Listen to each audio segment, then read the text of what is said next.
Le commissaire aux comptes comme le notaire sont deux professions qui ont déjà la même tutelle, qui est celle de la chancellerie, et qui sont deux professions avec des missions d'intérêt général, des missions de service public.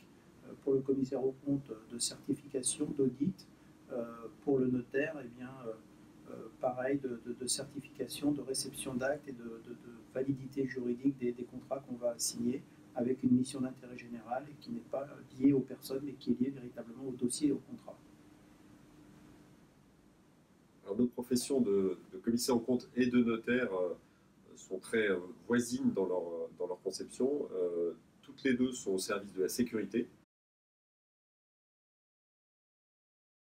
Pour les commissaires aux comptes, c'est la sécurité financière qui passe notamment par la certification des comptes, des entités qui sont auditées, et puis également nos deux missions régaliennes que sont la révélation de faits délictueux et l'alerte auprès des tribunaux de commerce en cas de difficulté de l'entreprise.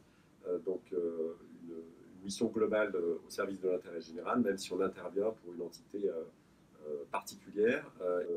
Mission assez similaire avec le notaire qui, lui, pour le coup, sécurise les actes juridiques par notamment la sécurisation de tout ce qui est acte de cession et puis tout ce qui est acte de donation et autres. Donc des deux missions au service de l'intérêt général qui se ressemblent beaucoup.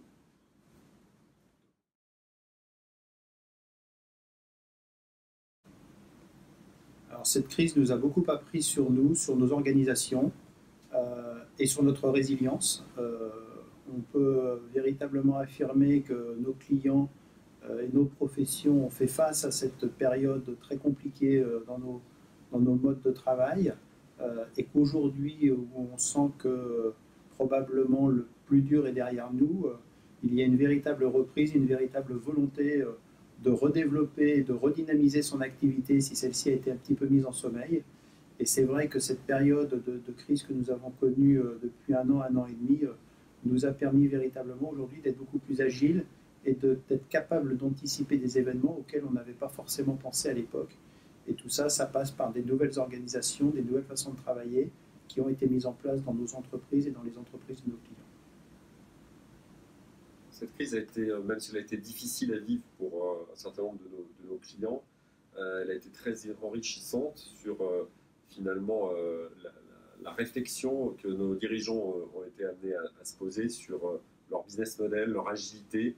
Et on a vu notamment que beaucoup d'entreprises étaient très résilientes et finalement n'avaient pas souffert autant qu'on aurait pu le penser de cette crise, avaient réussi à s'adapter et finalement à mettre en place une stratégie qui leur permette de voir le bout du tunnel. Et là, on est en période où effectivement on sent qu'il y a un redémarrage fort de l'activité dans pratiquement tous les secteurs d'activité, avec deux contraintes majeures qui risquent d'être des freins par contre à ce redémarrage, qui sont le prix des matières premières, qui est en train d'exploser depuis quelques mois maintenant et qui commence à vraiment poser problème, y compris en termes d'approvisionnement. Et puis, un sujet qui est quand même assez paradoxal, c'est le recrutement.